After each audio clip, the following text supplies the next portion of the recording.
Kwanza Yanga bingwa. Chukua hiyo. Ninavyokuambia Yanga bingwa. Yanga bingwa. Alafu tumeipokea vizuri draw ambayo tumepangwa na JKT. JKT ni timu nzuri, lakini na sisi tunataka kuweka yani kwamba tuchukue tena kombe letu, kwa sababu unajua sisi ni mabingwa watetezi. Kwa hiyo tunataka kulitetea kombe letu sisi. Sasa Meja Isamusi iko pale Mbweni.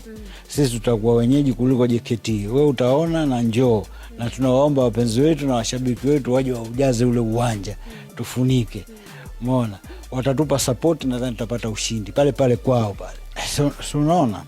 Kwa hiyo muendelezo ni huo. Sisi tunataka ushindi ili tuendeleze target yetu ya kuchukua ubingwa. Kwa hiyo sisi hatuna yoyote yule atakayekuja, sio JKT tu, angekuwa Singida, angekuwa Simba, angekuwa Azam, angekuwa Mashujaa, tunapita naye tu.